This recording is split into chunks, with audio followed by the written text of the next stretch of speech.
Hey, welcome to the show.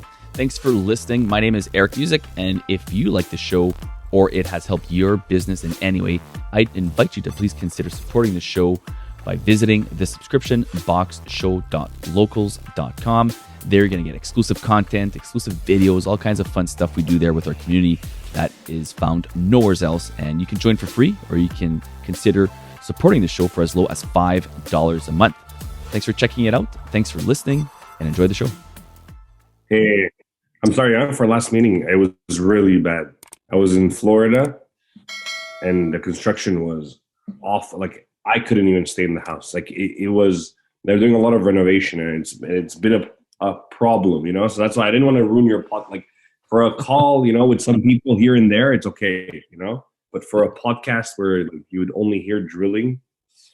Yeah. I've had to do some. Or do you want me to move around? What's that? Is this good lighting? Well, yeah, the lighting coming off that back window is a bit weird. It's going to cause a bit of a weirdness. It's just bright on the eyes, like not the one on the side there, because your back is blocking the back one. But yeah, that's good. Let me move around. Your face will look. You're gonna look good. You're gonna look good anyways, no matter how you do it, buddy. That's jersey, huh? Was I supposed to put the Habs jersey on? Well, I wanted to do this. I wanted to surprise you because we're on a bit of a roll here, and I see the Habs are selling with Sherratt going this morning there. So wanted to rub it in a little bit here as the Jets are starting to put on a bit of a streak here. Yeah, I know. He went to the Panthers. The Panthers look scary. And we're live, by the way. Yeah. So, I mean, as we're saying this here, June, we are live. So, welcome back, Hani. We'll just get kind of into it here. But yeah, the Panthers do look scary, don't they? I mean, I've watched a few of their games, and man, are they an exciting team to watch? Yeah, no, they look awesome. Is it? Have you went to see games when you're down there in Florida, or are you closer to the Tampa area? Yeah, no, I went. No, I'm next to the Panthers. You're closer to the Panthers, yeah. Yeah. Cool. Can you hear me? Yeah, I can hear you. You're good. You're good to go here, I think. Okay. I came in the basement. Are we gonna start from here? Think you're gonna cut the first part, or? No, not even. We're just it's live since you got on. Yeah, that's kind of like the new. Right. That's the beauty of the new format. And then we're doing so we'll bring you up to speed here. So we got on YouTube. We are on locals community. So just before we start, I want to reach out to the locals community. And if you're not on our locals community, or you're saying, Eric, what the heck is locals community? Well, you got to go to the subscription boxshow.locals.com to find out. So there, what we do is we post pre-banter, if there was a lot more pre-banter than what we usually do, but mostly post-show wrap-up exclusive content, what we'll have with Hani today here from Woofpack. So we're going to be doing a lot of crazy stuff for you guys. We do lives. You'll be able to chat interactively with other people from the community within there. So there's just a lot of cool stuff that we do there, exclusive just on Locals, outside of the podcast, outside of YouTube. So you have to go there. You can sign up for free, or you can sign up for as low as $5 a month to get access to everything, but you can also just join for free to start. So I always say start there, check it out, and then from there, if you see you want to get into the exclusive stuff, then you can chip in the $5 for the exclusive content. So welcome back. It's been a while. So last time I think we had you on, it would have been around, I don't even know what episode it would have been. I'm not going to pretend to remember. But years ago, I think. Yeah, it would have been a few years ago. And you were still traveling between Florida and Quebec. So right now you're back in Quebec. I think last time we did this, you were recording from Florida. Exactly. Yeah. I think it was 2020. Was it possible? Like right after, it was. Yeah, it would have been. Pandemic, right? Yeah, it would have been in the beginning there, but yeah. I mean, either way. So now you're back in Quebec. You're still traveling because is it your wife or your girlfriend? She's in school. My girlfriend. Still my girlfriend. Yeah. Okay, she's in. Maybe soon to be wife one day. There you go. So she's doing schooling. What is she taking again in Florida? She's an optometrist. So she's graduating this May. So optometrist, you said? Yeah. That's why you've got the nice glasses there. I see. She takes good care of you. Exactly. Right on. Okay, so how many years does she have left? So she's done this May. So it's been 4 years she's been there. So it's been 4 years that I think I told you the story, but I'll say it again. It's like 4 years ago when I had started Woofpack with Francis for a year. It was started actually, in my parents' basement. Almost 5 years ago. 4.5 years ago. And the first year, it was just like a side thing. It was like 7 p.m. to midnight type thing. Francis and I were engineers. We're working full time, and we'd come home and like after work and like just work on it and try to do our best. And we had generated like, I don't know, I think $300,000 of revenue in our first year, like as of a part-time business. And we're like, okay, like we're on to something here. Yeah. And that's when I quit my job. It was like August 2018, same time that my girlfriend moved to Florida. So then we told ourselves we have 4 years for me to bring Woofpack to the next level and for her to graduate. Yeah. So there you go. So here we are. Fast forward, and she's about to be done school. She's going to come back to Quebec, I'm guessing. You guys are in Montreal? We're not sure. Yeah, she's from Montreal. Yeah. We've been together before she moved there. Mm-hmm. We're not sure. Like she's allowed to. It's because she got like 2 degrees basically while doing her degree in Florida, and she's on an OPT. It's like basically you get 2 years of practice without having a visa. It's like kind of an American clause, and so she could work for 2 years over there with no troubles at all. So we'll see. It's worth, maybe like, I mean, you guys are young enough. It's worth to try out to experiment. And she probably the weather doesn't hurt. It's no, exactly. You don't have the Quebec winters in South Florida. That's for sure. Exactly. That's what I've been doing. I've been like scheduling, like I've been like trying to like go there and skip winter the most I can. So I was there in November, December, January, February, and I just came back like a couple of days ago. And we're back. Yeah, that's cool. Well, I mean, I guess not only the winters are better, but the freedom seems to be a little better right now up there in Florida. Oh yeah. It's it's a different world. You're traveling to a different planet right now when you're going to the States, especially like a cool state like Florida. But yeah, are you going to? Speaking of Florida, we're just gonna quickly touch on this here. Sponsors of the show, might as well just get that out of the way too here. Sub Summit, June 1st to 3rd, guys. It's in Orlando, Florida. So if you're talking, you're sick of winter. I'm looking outside here. It is full out white still. We have about 18 feet of snow still. As we're recording this, it's St. Patrick's Day. Happy St. Patrick's Day, March 17th, as we're recording this. And we have so much snow here yet, so I can't wait to get to Florida myself for Sub Summit. So what are you waiting for? Head over to thesubscriptionboxshow.locals.com if you want an exclusive deal for our members only. I guess I can say it now because the episode is out. 50% off your ticket, but you can only get that through me. So regular price for the tickets are basically $800. It's $799. I'm going to give it to you for $400, $399. So you got to use my exclusive link. Head over to thesubscriptionboxshow.locals.com to get your ticket. And I'd be happy to help you with that. If you have any questions on it, just go to subsummit.com and just check out what it is. It's basically the world's largest subscription conference, period, end of story. You're going to have amazing speakers there like Liam Brennan. You're going to have Julie Ball there, of course, but you're going to have the Cube Awards. I mean, you got a ton of stuff included in that price. It's a whole week thing, and it doesn't take away from your weekend. So they do it smartly. So they go Wednesday to Friday, and that way you can probably still spend the weekend over and maybe visit Disney, if like myself.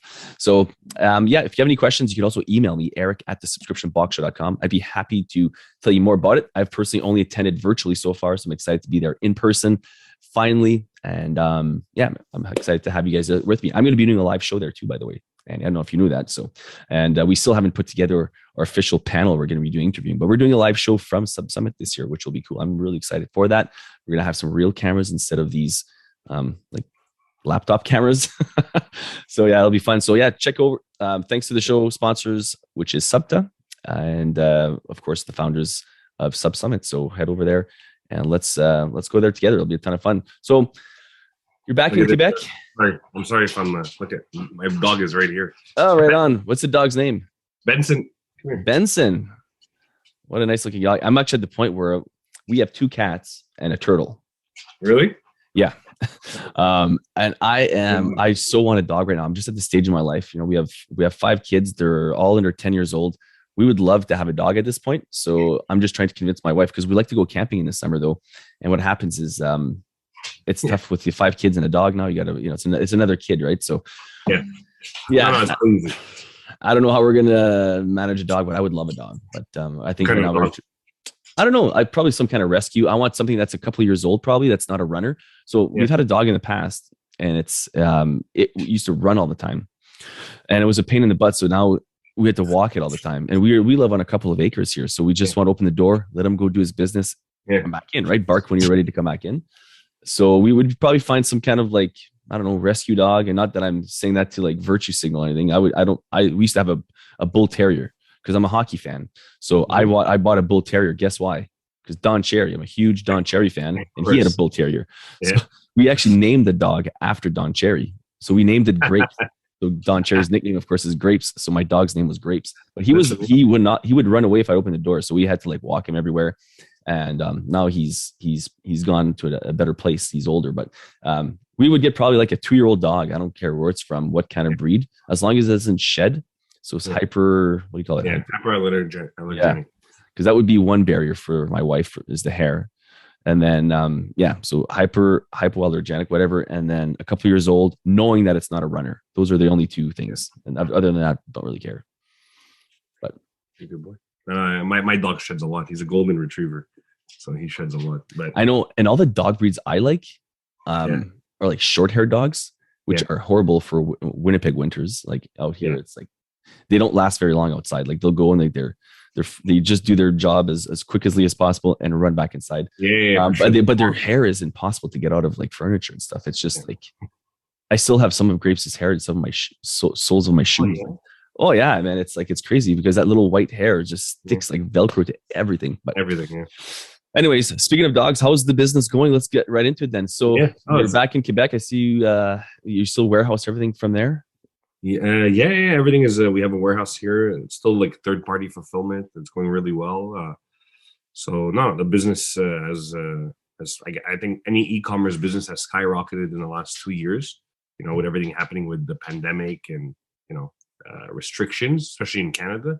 So I think e-commerce business in general, it was like I would say like the pandemic has accelerated it, right? And I think I read some stats where 2021 or 2020 was like the greatest year of growth, obviously for any e-commerce, and I think we've seen it in the stock market with like the pricing of Shopify and all that, all the stock market, like all the stocks pricing growing, right? So it definitely showed. But I think 2021, I've read somewhere that it was like not a counter effect, but a bit of I think retailers grew more than e-commerce businesses. But I think that's just because e-commerce grew so much in 2020. So overall, I think if you're in an e-commerce space, you've hopefully taken advantage of the situation. And Speaking of e-commerce, I got a couple of questions here for you. I mean, I was speaking to I forget which one it was now, but I was talking to one of the entrepreneur, and he was saying that I was Kevin Woolman from Southern Socks. That's what it is. So e-commerce, we can like split into like subscription and then actual like an e-commerce store, right? So let's say you just sell whatever stuff online, you sell calculators online, one-offs, right? I'm talking subscriptions, like what we do. Are you moving more? Do you guys do more e-commerce, like one-off sales now, or are you guys still really focused on like subscriptions? No, we're still focused on subscription. Truthfully, like we've had only one SKU since we started Woofpack, right? It's been always a subscription. We don't even have an online store. In a sense, we've really focused our business on growing and acquiring customers that want to be part of the subscription. We have like an online store for our subscribers. So every month they could come into our like secret online store and add more toys, more treats, accessories to their boxes, but it's only available to people that are subscribed to us. The members. So how does that work? The tech behind it. How does that work? Do you have like a private access URL? How does that? Basically like we send out an email, and it's like it brings them to a secret, I guess, like landing page style, and then whatever they add, like you like pick whatever you want, the quantities you want, and automatically integrate, like adds it to your cart, but only on the back end. They don't get charged right away, and then on the charge day, it automatically charges them for those items that they added to their cart. Oh, weird. That's cool. Okay. That's really interesting.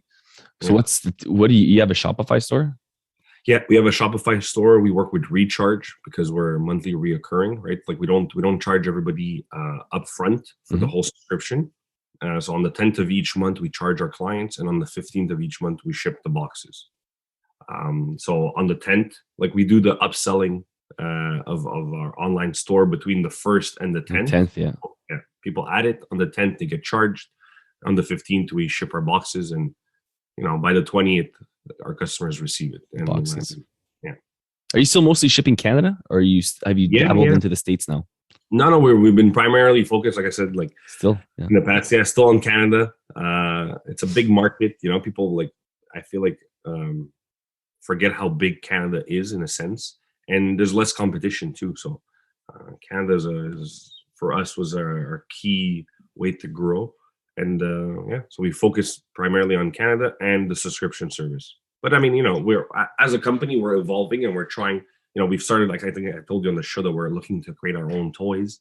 Now we have our own brand. It's been over a year now, so everything is more customized. Our themes are better. I think every business, I think are not like, if I look at the first box we've ever made compared to what we are today, huge difference, right? And I think it takes time. Evolution takes time. You have to, grind, work, learn nonstop.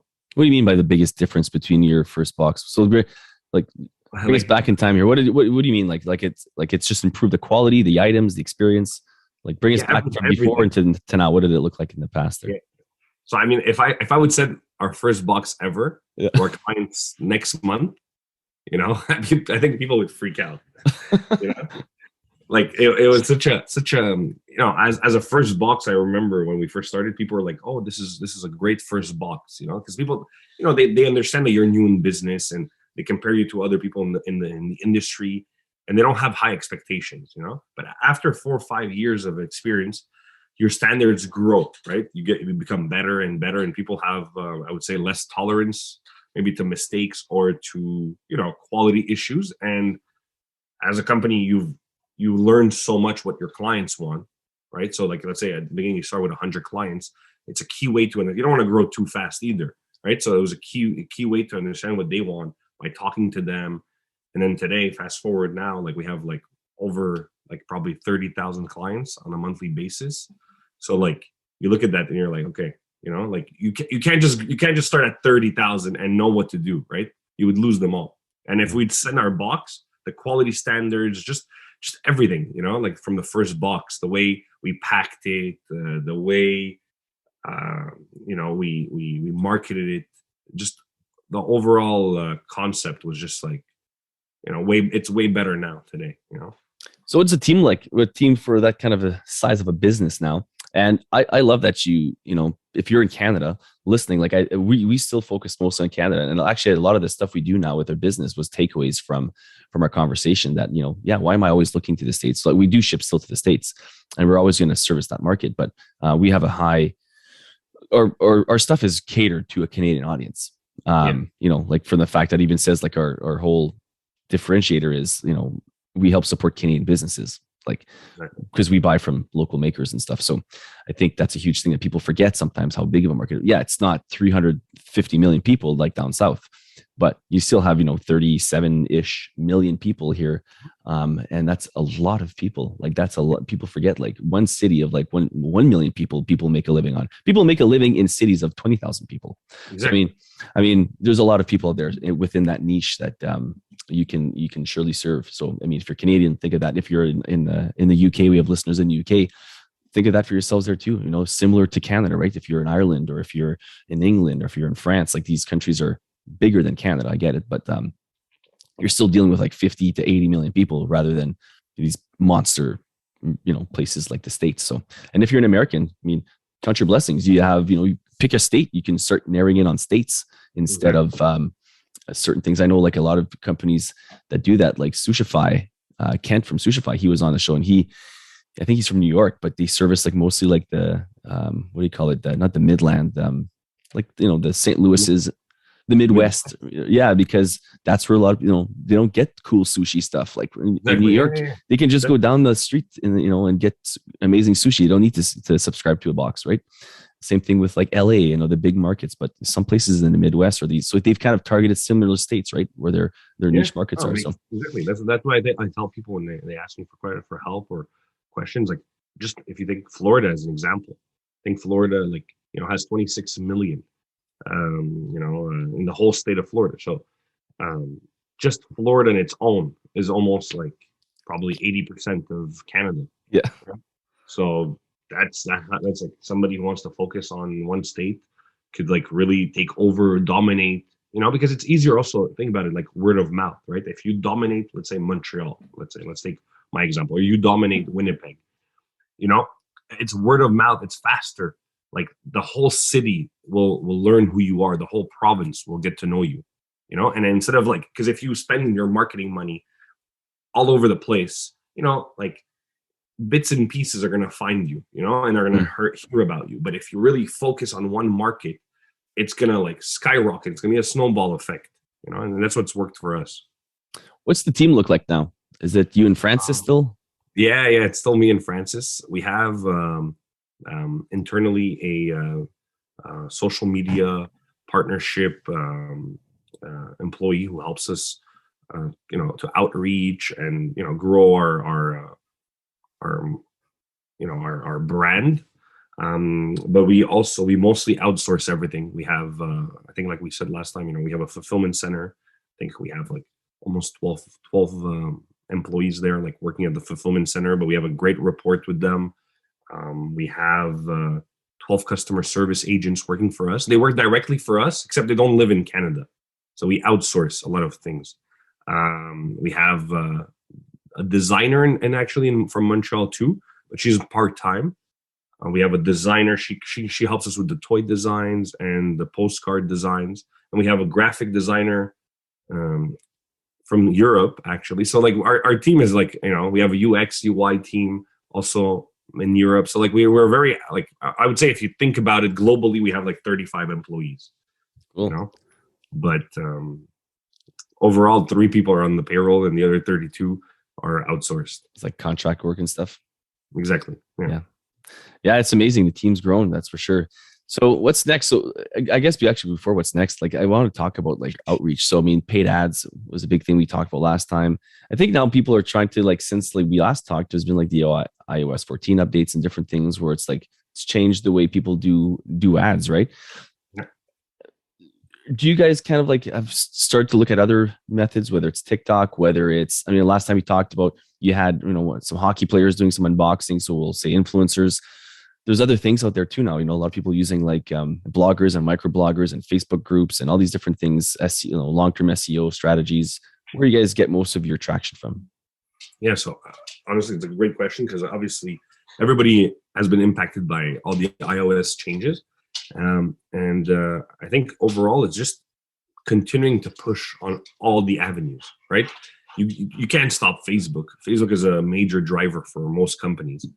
Obviously, costs have gone up for all the e-commerce businesses, but at the end of the day, it's I'm a big advocate of testing things, right? So like I'm a believer that nobody could tell you what's right or wrong until you test it, take a budget, spend some money and figure it out, see what works, right? So, TikTok is a great platform up and coming right now. I know a lot of people said like, it's hard to track, direct conversions, but I think TikTok is changing a lot of things or have changed a lot of things in the last few months. And it's the up and coming platform, right? Where that a lot of people are on it. And I think even the audience is growing in age. It used to be like a very young audience. I think Gen Z style audience, but now it's growing and growing, and like there's more and more, I guess like people our age on TikTok, and and I've spoken to some businesses too, and this was very interesting. This is like a mature business, that's been, that's like probably 30 years experience, and what they do is they focus on like showcasing their brand to the Gen Z, audience, prepping them for eventually, when they're older and they have money to be able to spend on the brand. Right? So it's major awareness, but like you have to have a huge budget, to do that. But that's little things like that I'm trying to learn. Any brand awareness campaigns are big budget usually, right? Whether it's TV commercials or whatever, right? You're just kind of like planting that seed. So when you are thirsty, you're going to go get that Coca-Cola, right? That's kind of like the brand awareness that we usually think of. Yeah. But it's smart that we can, maybe they're going to get a dog one day. Maybe they're going to have a family one day. That's what same thing. We're always looking at, like, I mean, how can we tap into that without spending a fortune? Because right now, the majority of if we're going to spend money on paid ads, I'm telling you right now, it's going to be going um, for customer acquisitions, not necessarily for the brand and awareness, for conversions, right? When you're picking your stuff, it's going to be conversions all the time, not brand awareness or whatever. Exactly. When you're smaller like us, you want to focus on conversions. Like, what's my cost of acquisition? Not, we don't care too much about our cost per click or anything, right? Yeah. Not at this point. It's just not there yet. I think it'll come with time. I think once so did you guys have to like to scale? Was it just like a slow organic thing you guys did? Or did you guys have to at some point like acquire outside money, get some outside investments? No, so it's still Francis and I that own 50% of the business. We have no loans, no debts, nothing, absolutely nothing. We own the full business. We've been very fortunate enough that, like, we've been able to grow at a quick pace the way we've done it without any outside money. So it's all about creating terms, and also, like, in our case, we charge our clients ahead of time before shipping the boxes. Forecasting the right amount of boxes is very key, and doing so, you're able to create more cash flow. So it's all about, and again, like, for spending money on marketing, we've been fortunate. It's all about cash flow management, and that's the key to be able to do what we've done without raising outside money. It's a huge one. It's like our biggest struggle is cash flow management almost every month, because we need to put more into marketing, but it's like we're patient, but we're running out of patience sometimes. It's like, you just need, if we could just have, an extra 30 grand a month to put in marketing, it would do wonders, right? But we don't have that. Okay. Like, in your case, let's say, is your cost, like, if your cost of acquisition is good, everything is spot on. All you need is more money, right? Yeah. So what would you say right now is a good cost of acquisition, what you're seeing in Facebook? Is it back to like the below 50 range, or are you still above that? No, I mean, I don't remember. For our cost of acquisition back in the days was very low, I think. Yeah. Back in the days, we were getting like $20 to $35. Yeah. And I've heard people get lower than that. I still have a hard time believing that. I shouldn't be so cynical, but no, but I agree. Like, when somebody tells me, like, oh yeah, cost of acquisition of $5, when or $12 even, it's like $12. There's no way, man. Selling, like, yeah, you're giving things for free, yeah. like, or, yeah. To get a $5 cost of acquisition, you must be the best brand, or give something, such a great offer, that doesn't make sense. It's out of this world. Yeah. But what is legit? I've heard like 50 is is attainable again. Well, like, BarkBox, which is my competition, is public, and their cost of acquisition is like in the 60s, 65 USD, for example. So, like, that's a good rule of thumb for everybody to look at. Yeah. Like, that's the new norm, right? Yeah. That's what I'm trying to gauge myself according to them, what they spend in the US. It's a company that has a high budget. It's a company that knows marketing, right? Like, I try to focus myself on real data that I could see out there. I don't know if the other companies, like, I just know that I'm focused obviously on the pet space. So I compare myself to BarkBox, but in that sense, that's a good rule of thumb to see. Obviously, they have a huge budget. So are they, should everybody our targets should be lower, maybe potentially not higher than theirs, because they're attacking millions and millions of people all the time, right? On the daily. And they're also probably testing a lot of different things that are not working, right? So, like, their kick-ass ads might be doing like 30 or whatever, 35, and then they got some that are just plummeting at $90 or $100, right? And then their average might be somewhere in the middle there, where you probably want to be, you don't want to be, we don't have the budget to waste, that kind of money. Yeah. You still do free shipping, Annie? Yeah. That's part of our what's model. What's your current offer right now? It's the 12-month plan is at $40 Canadian, tax in everything. So how does that work? Like, for most people who use term plans, they sort of sign up for something, but we can't legally keep them signed up, right? But it does help. People kind of have this thing where they sign up, they're going to get a lower price per box. Is that kind of the thing? Like, or is it just, is your offer strictly like, because I know you guys did like the $10 first box is $10 or something, right? Mm-hmm. Yeah, we tried different promos, a bit like you said, like with BarkBox, they tried different. we've tried a million different things. That's why I'm a big advocate of testing. You Yeah. know, so like when we're coming back to even what you said before, you know, TikTok, Snapchat, Pinterest, LinkedIn. You know, depending on what style of business you have, there's a bunch of platforms. You know, and then it's also for smaller businesses, especially like when we were like, you know, smaller, and like even now, like I still try to go back to the like root of things where, like you said, with influencers, with hockey players, how can you become? It's like you have to think like a growth hacker. Like how can you get the most return for obviously the cheapest investment, right? And that's why like maybe partnerships with certain businesses in the same field as you know. So example, you know, you're selling subscription boxes for glasses, right? You'll partner up maybe with an optometrist, you know, or an ophthalmologist, and they could maybe refer, or you give them a cost. You know, let's say your cost of acquisition is $50. You'll see a massive optometrist corporation, and you'll be like, okay, you guys are all over the U.S. or all over Canada. Okay, you have a store in every province or multiple. My cost of acquisition in your head, you know, it's 50. You'll go see them and you'll be like, hey, I'll give you $30 every time you give me a customer. You know, that signs up. Here's your code, this and that. You know, so like it's thinking about tactics like that will bring down your cost of acquisition. Mm-hmm. And you know, even partnering up with other subscription boxes. I've got approached by multiple businesses where we do a trade of pamphlets. So I put a postcard for their business, they put a postcard for my business, and you do a trade, you know. But I'm also, depending on what business you're in, for example, like I've got approached by like food boxes. Okay, all my clients can eat, all right, food, but all the subscribers they have that subscribe to, you know, a food box don't necessarily have a pet. Okay, and that's where you could get clever and you could negotiate with them, and it's like, okay, it's not 1-to-1 ratio. There's like, I told them, there's like, you know, 1 every 3 homes have a dog. So if I put X amount of postcards, you have to give me 3 times more in your boxes. You know, so it's all about negotiation, and like never be scared of big brands, even they're bigger, and like, you know, you get excited because they're messaging you and everything. Like, and I'm not talking about you, I'm talking just to the audience.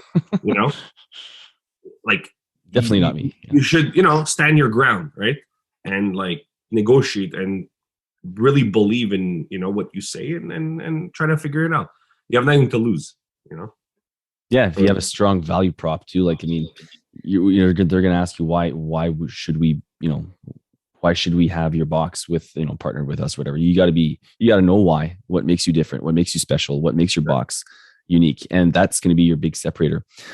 Yeah, I love that. And I think sometimes, so we think of all these different things, and sometimes it just comes back to like, is it all just kind of like, not to sound again cynical here, I'm not in a cynical mood or whatever, but it's like, is it all kind of like just background noise, and really just got to focus on like the one thing we know that works, which is Facebook ads, you know? So, I mean, I do know though, but it's kind of like, it's a mix of everything, right? It's everything together. It's part, you know, you get all these different tools that you put into that toolbox, and it works. And I think that's why even though the tracking is not as good anymore when it comes to Facebook ads, like, it's everything combined is what's your customer acquisition cost, right? You got to look at a holistic acquisition cost. And I think, yeah, 50 to 65, you say 65, it's pretty much there, right? That's around where it is. And that used to be high, but now it's the norm.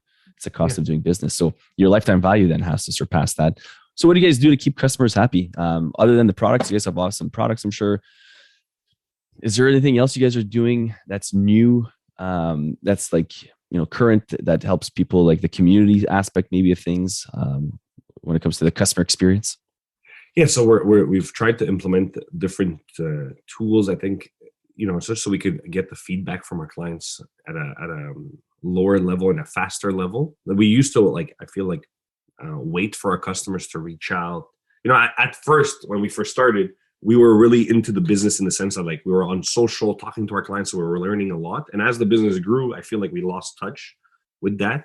And especially with the pandemic, all the sales were coming in. It was really hard to keep up and to manage everything. So we had to hire, you know, customer service team and everything. And what we do now is we implemented like like after the first order, like an email asking them how their experience was, what did they enjoy, what they didn't enjoy, and really get feedback at the core level C of the new clients, because the old clients, I mean, they're satisfied, right? If somebody's with you for 2-3 years, they're really satisfied. They're happy with that. They might not have as much feedback, or sometimes they're just used to it, so they won't maybe give you the answer. But when you go back to new clients, are the new clients changing? Are they different?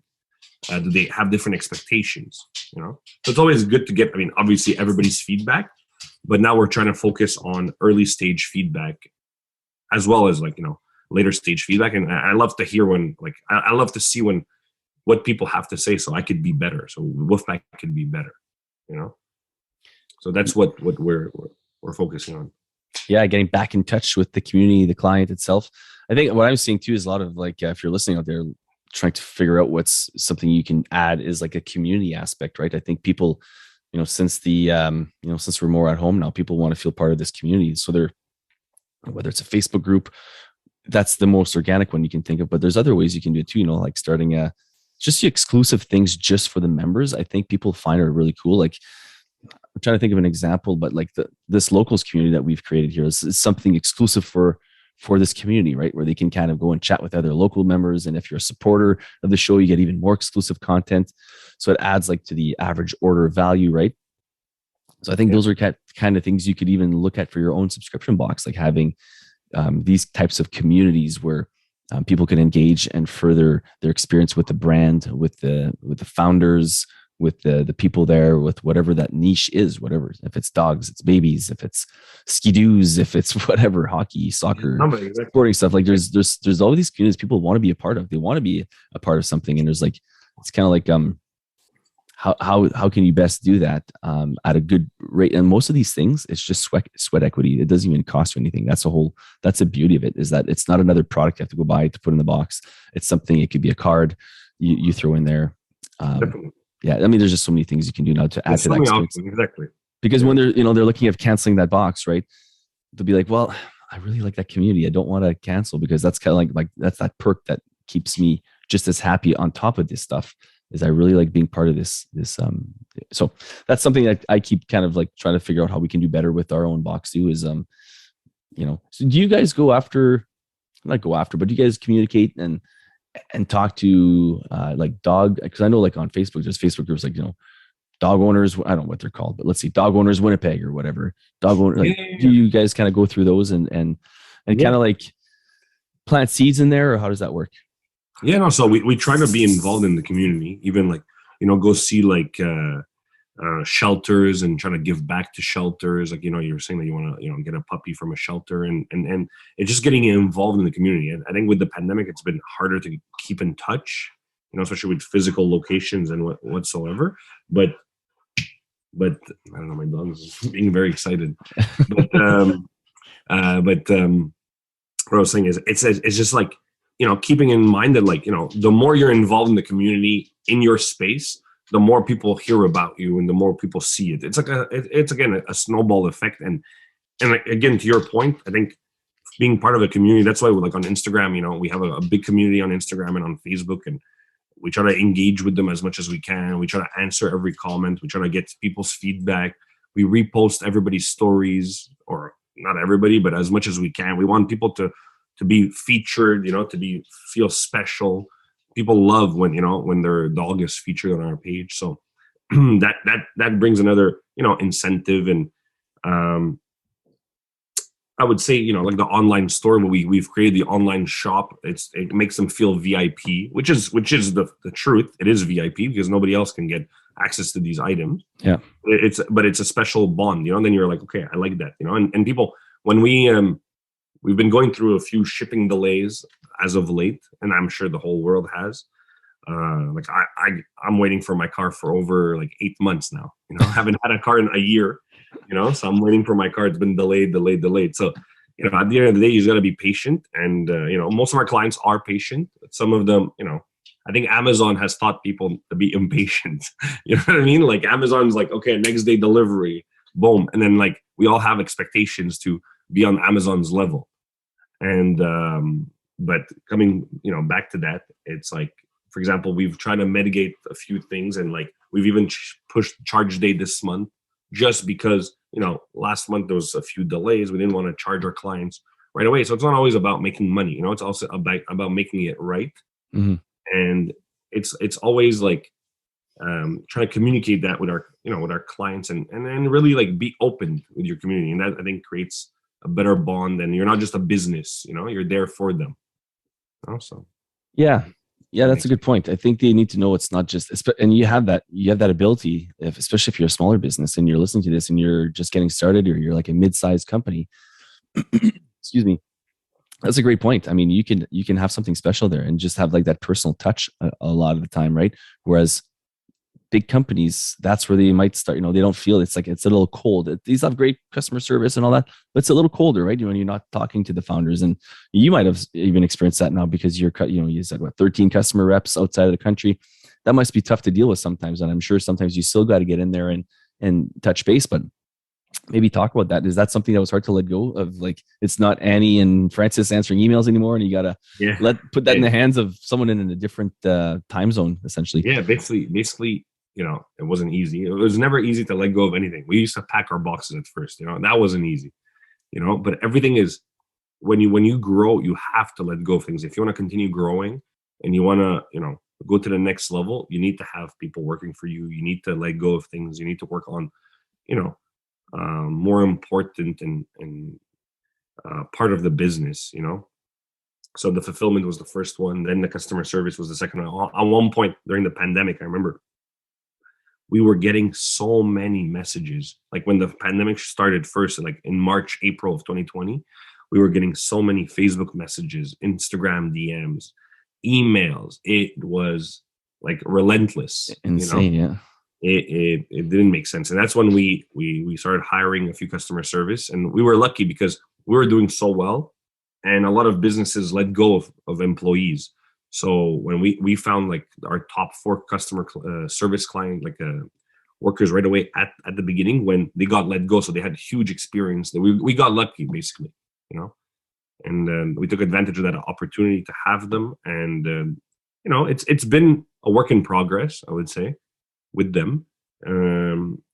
Francis deals more with the customer service side of things, and he's been, he always has like a weekly meeting, monthly meeting. Now we have managers, so we're delegating, we're learning too, as we grow as a business, how to do things. And it's normal, I think, for most businesses.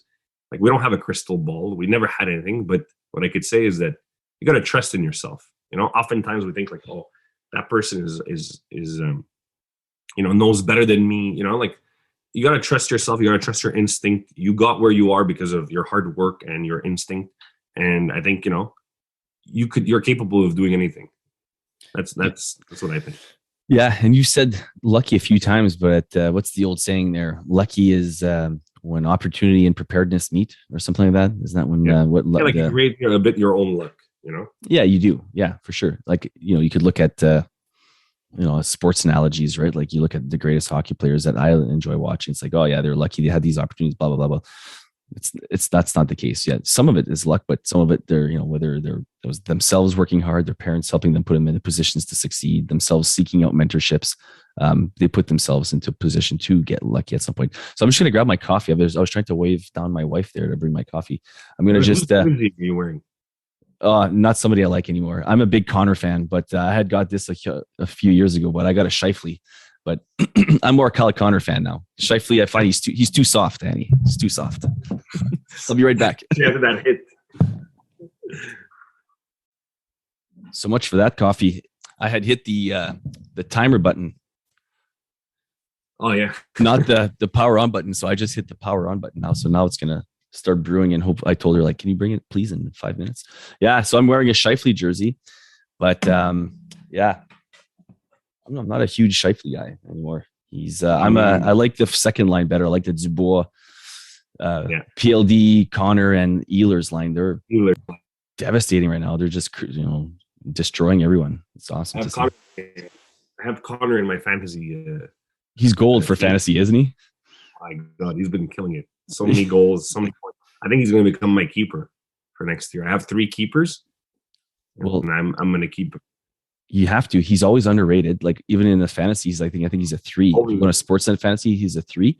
And you got guys that are like 4 and 5s and even 6s. It's like for a 3, you're his best bang for your buck. And because he's in Winnipeg, it's a bit underrated, right? Like he's under the radar a little bit, and people don't realize how good he is. Like he scores every game. Like doesn't make sense. He has such a, and he's such a under, because I think he's a, I don't know, he has a quick release.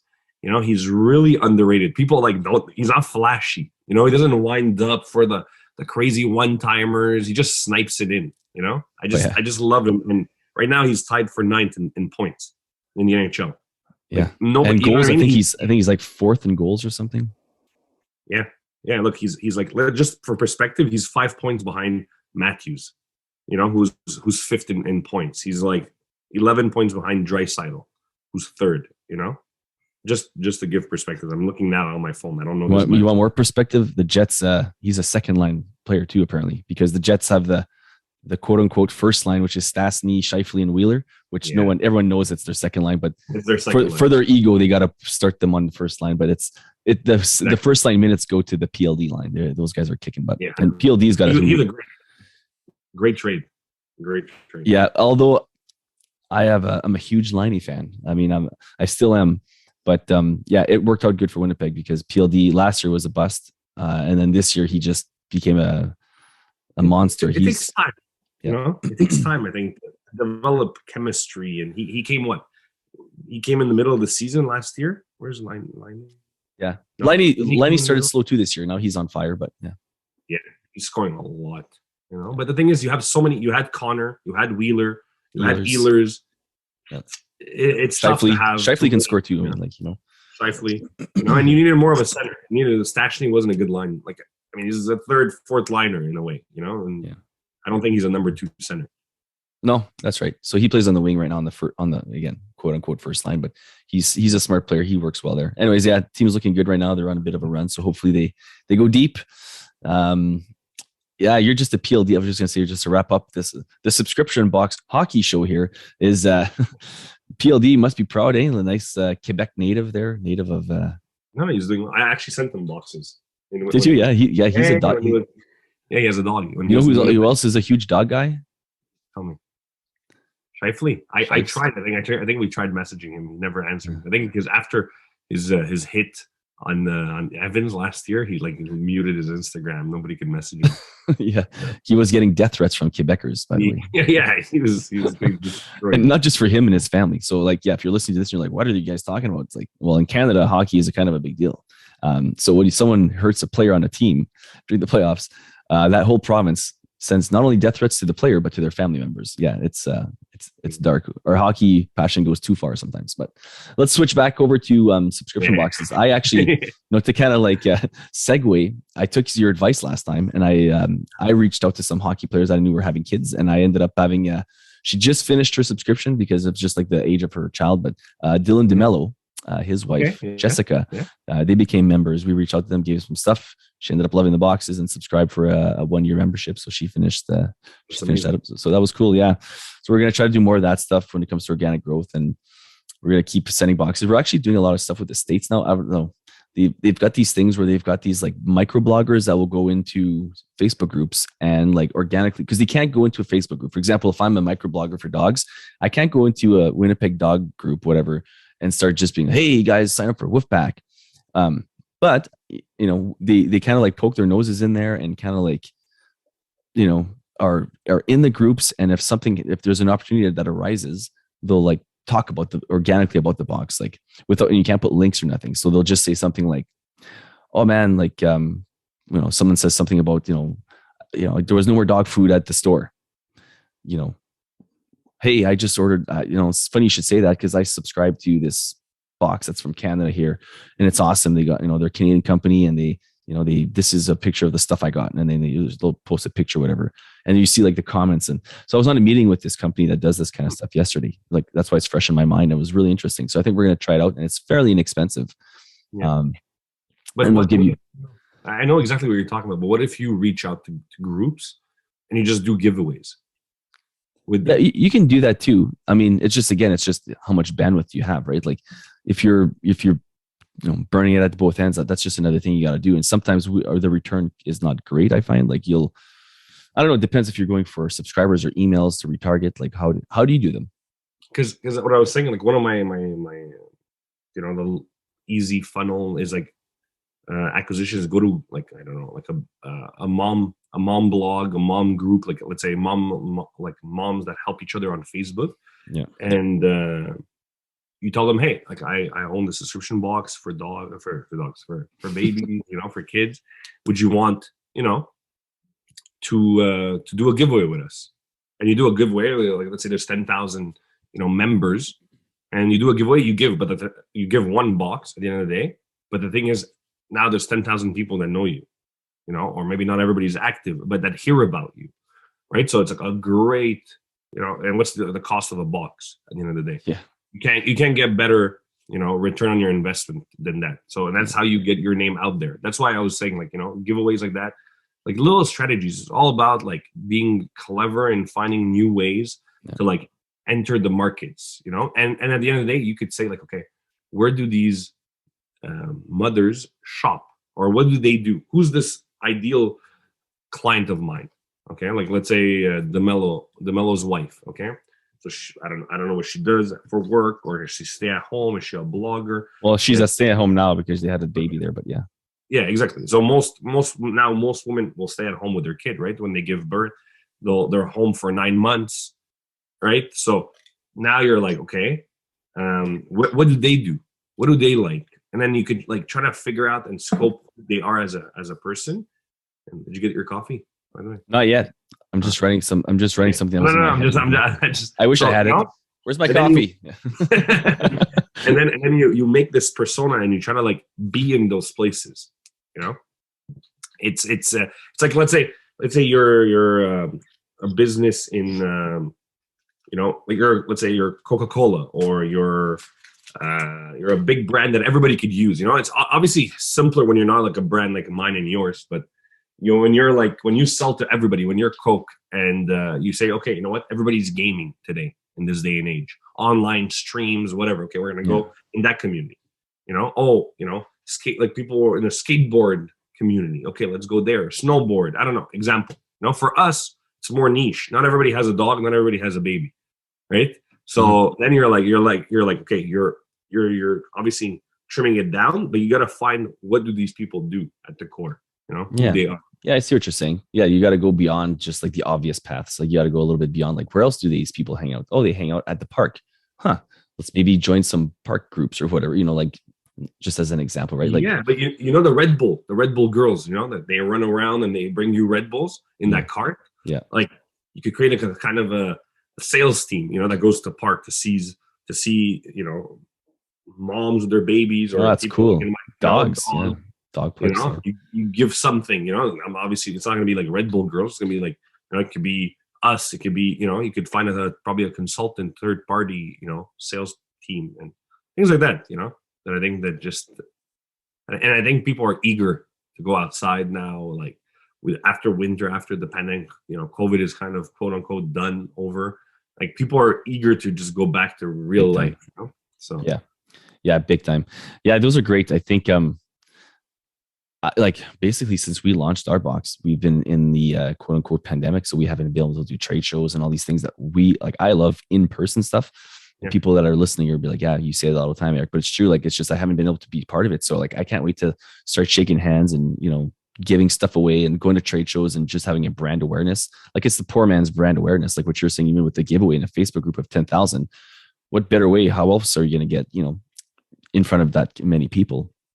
And if it's a wicked giveaway and you can even partner sometimes a giveaway, we've had like collaboration giveaways with bigger companies, and like it adds more audiences like together more, and it just helps the algorithm, because it's so hard even now. If you go into a Facebook group and you do a post, like my Facebook group has I think 1,100 people for this show.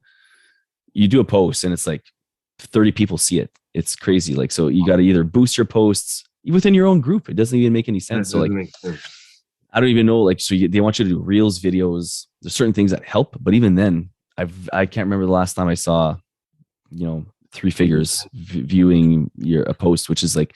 So you really got to get clever where your giveaways, if you're doing these groups, I know it's going to be similar there. not that many people see it unless there starts being a lot of engagement, right? So you post it, you start seeing comments and likes and all that kind of stuff. And that's where these little microbloggers help even with that, because they're going to add to it. And sometimes they'll both of them go in there and like pump each other up with the comments, and they stay active. They don't just post and get out. Like they stay in that group and they kind of have like a pulse on it. So we're going to try it out. I think it's something. Why not? Yeah, I think it's like for like the middle package they have, they'll post 5 to 7 times a week in groups, which is not a lot, but no, but it's okay. It's something. And then it's a start. And I think it's only like, I want to say $1,500 over 6 months. So divide that by 6. So it's like 100. No, it's a no-brainer. Yeah, for sure. So US, so like 50,000 Canadian, but yeah. The exchange that must hurt you every time you go south. Bring out go to the Bank of Montreal, get your exchange rate, and like whoop. Yeah, but I'm lucky. I stay with my girlfriend, so like free rent. So it's like there's like the pros and cons. She's studying a lot. I'm working a lot, so I try to I go out a bit here and there, but I try to like I don't go crazy. Let's put it that way. And I stopped thinking in conversion.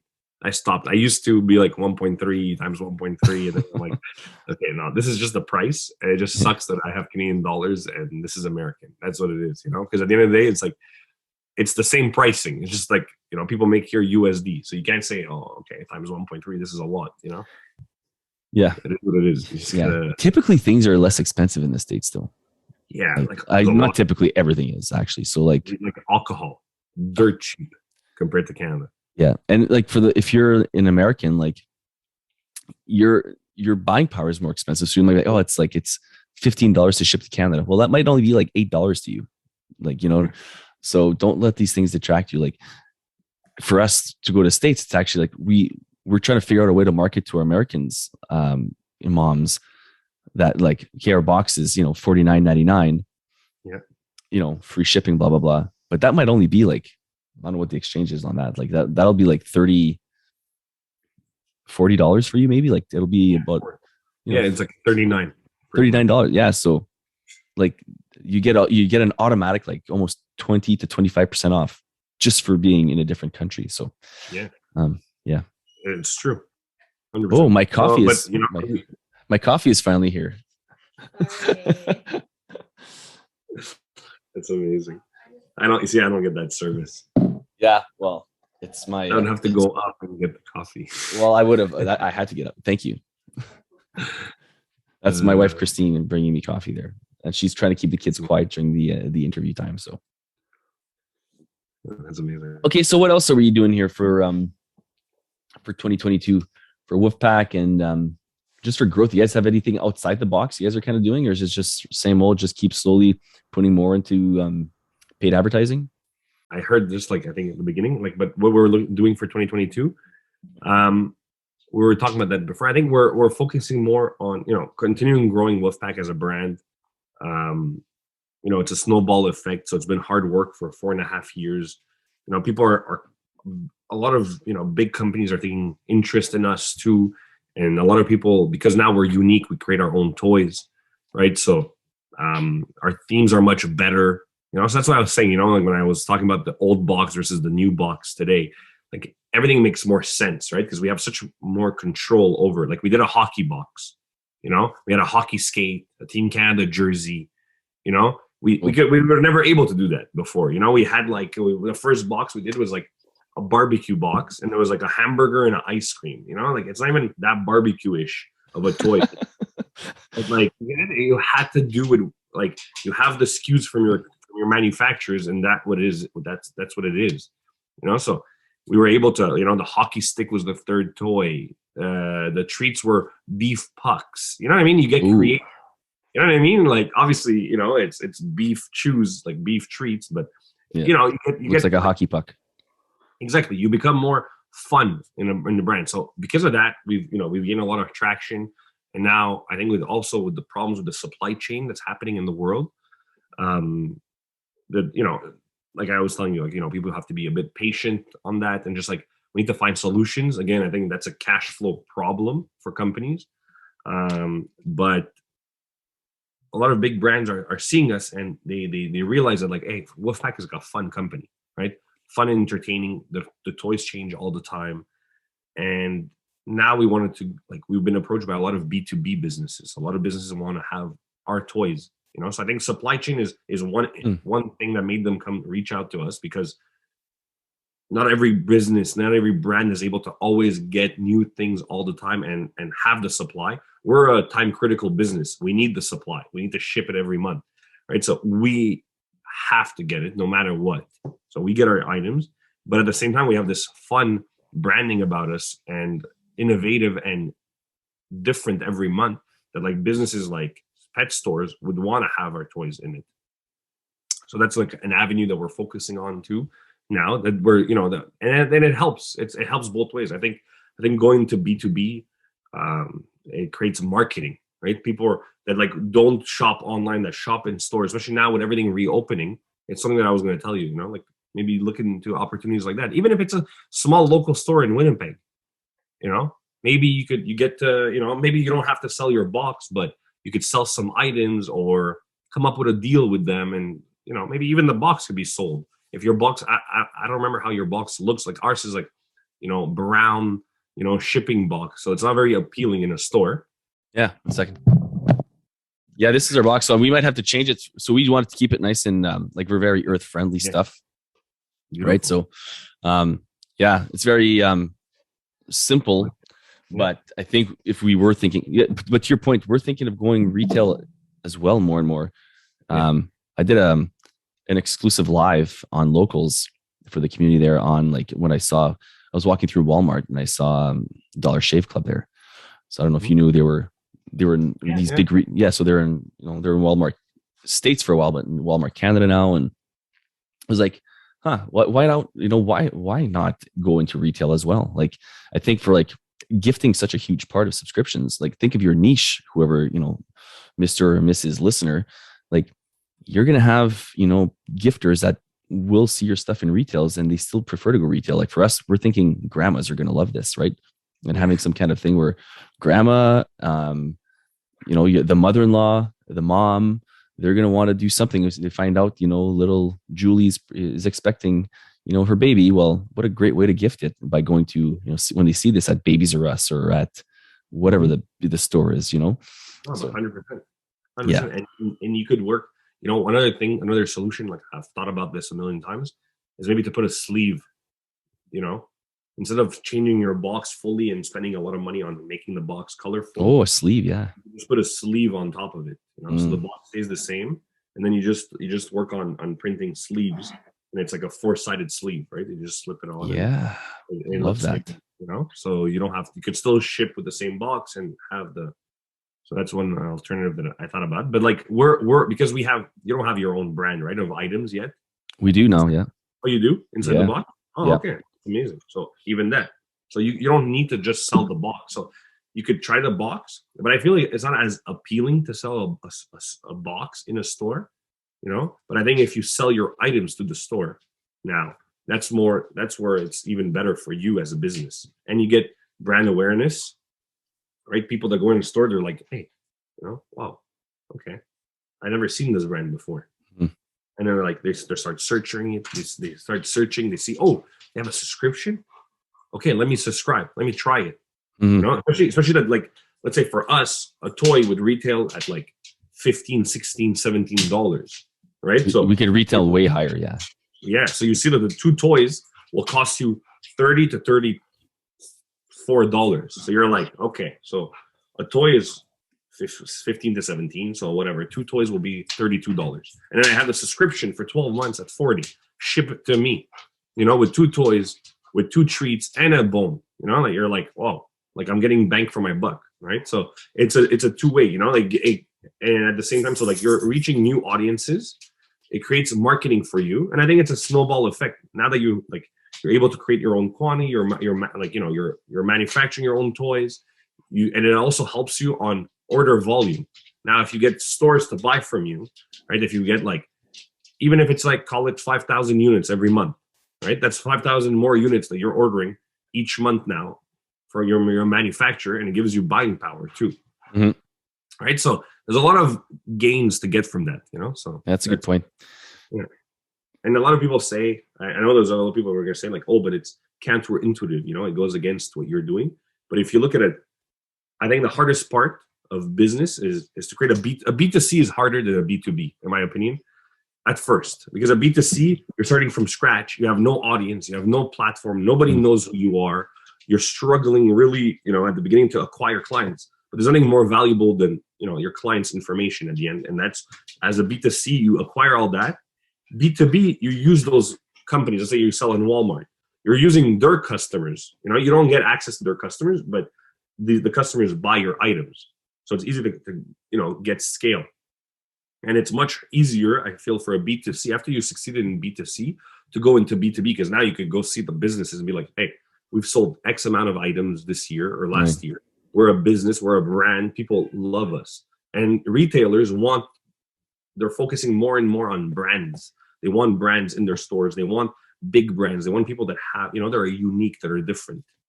And that's the thing, I'm not going to go to Walmart, but it doesn't have to be Walmart, but it could be like I was walking through a real mall the other day, and there was like this store in the mall, like Manitoba Made, it's called. Yeah. I wrote it. I took a picture and I wrote it down. I'm like, so I got a call with them because, like, well, this is still stuff. Like, it doesn't have to really be Babies R Us right away. It could be, the biggest trade shows around. It could be the farmers markets. It could also just be like these types of more niche stores that we are a fit for, because this is Manitoba Made. We are a Manitoba company with products that are exclusive from this Manitoba company and also other local makers. So, those are types of fits you can start with, and they probably are always looking for brands that will excite the people that are physically walking through that store. And from there, you reach out to other big ones. Like for you, it might not be Petland right away, or maybe it is, but before that, it could have been, Maurice's pet shop down the street. And then it could, you kind of make your way up to that point as your numbers grow, and you're let's say Petland has, because I know some of these places will say, well, we only you need 50,000 minimum or whatever. You might not be there yet. Okay, we can do 50,000, but can we do 5,000 with a couple of these smaller shops? 100% you can. Yeah. And even if you could supply Walmart, or you could supply, like a PetSmart, like for us, or a pet, is Petland still a thing? Yeah. No, I mean, there's PetSmart, and like Chewy in the US. I think Chewy owns. It's part of Petco. Anyways, so there's a you know what I mean. There's a bunch of businesses, but even for you, let's say you're not, even if you could supply Walmart, you don't want to start with Walmart as your number one client. Even if you can say like, yeah, you know what, like, that might be, that might not be a fit there. Yeah, you need to learn the process of it's a different business in its own, right? Maybe you need a distributor eventually that helps you get into those, stores. So it's always like, I think I'm a big advocate of learning at first how to do everything on our own, and then having people do it for us, or part of the business, jump in. Yeah, and if you're like, well, I just want to do subscription boxes, well, this could fund your subscription box marketing, like, offsetting some of this one-off cost like this, right? It could fund it, because cash flow is always a big thing. Why not sell some items and that kind of thing? So do you guys still do your own, just kind of totally going different direction here, do you still, because you said something, do you still do your own Facebook ads? Yeah, I mean, we always had like a local Montreal company that helped us with that. They manage it for us. So we work with like 2 different companies. We have even a branding company. We have like a social company. We have multiple third-party companies that we work with, that we've known, they're some of them are friends of mine, and that we've hired and we work together. So, but at the end of the day, all the strategy comes within the company, so they're more there to do the ads or to run the promos, but the strategy comes from us. For sure. They might just have the technical insights on how to retarget audiences and take the percentages and all that. Yeah.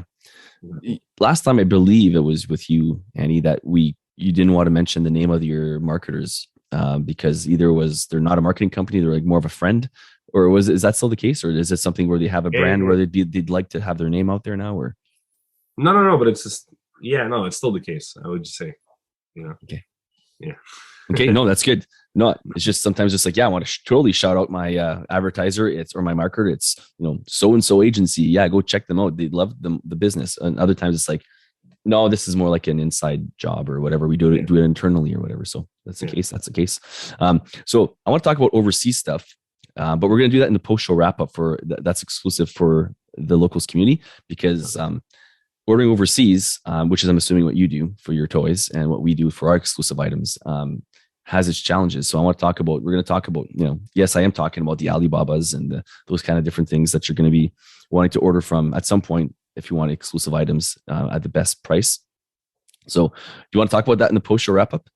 Yeah, sure. Okay, cool. So we're gonna end the show here then. For everyone, thanks for watching. Make sure to, if you're not wondering what this post-show wrap-up stuff is, again, go to the subscription box show.locals.com and you'll see that at the bottom of the screen all the time. If you're watching this on YouTube, if you're listening to this, it's going to be in the show notes. But yeah, go check that out, please. We're going to talk about how to, things to avoid and some of the stuff that's going on when it comes to Alibaba and ordering things overseas. And we talk about shipping delays. We're going through some right now, not to scare anyone, but our supplier was talking about COVID again, which I was like, haven't you heard? COVID's over. But anyways, we're talking about the heartaches going through that and some of the good things you can get out of that in the post-show wrap-up. So thanks everyone for listening. Thanks for watching. Annie, thanks for doing this again, man. Annie from Woofpack, go check it out. And we want to plug your Instagram and your website. Okay, awesome. Oh, you want me to say it? Sure, yeah. Oh, it's simple. It's like the website and the Instagram is the same thing. It's Woofpacks. So with a C, yeah. The S at the end. .ca. Our Instagram and our website. Yeah, so woofpacks.ca is what you said? Yes, sir. Yes, sir. Okay, and then at Woofpacks on Instagram, right? Yeah, at woofpacks.ca also. We kept it the same. Oh, cool. I didn't realize that was your Woofpack. Okay, right on. Yeah, we just kept it. So everybody's like always branding. It's all branding. Okay, cool. Well, thanks for doing this. Cheers for now, and we'll see you on the other side at the locals. What is that there? Oh, you got the hat, the shirt. Always be branding, man. Yeah. Always. Here I am branding for True North Sports and Entertainment. Yeah, exactly. Shame on me. I should be wearing my Louis and Leia gear. Yeah. I'll send you some hats. Oh yeah, for sure. I've got the long flow going now, so I'm when I'm walking with my baby girl in the parks with my Woofpacks hat backwards on. I'll be branding for you there. Okay, cool. Thanks for doing this, and we'll catch everyone on the flip side to the locals. So head over to locals to get the post-show exclusive. Cheers.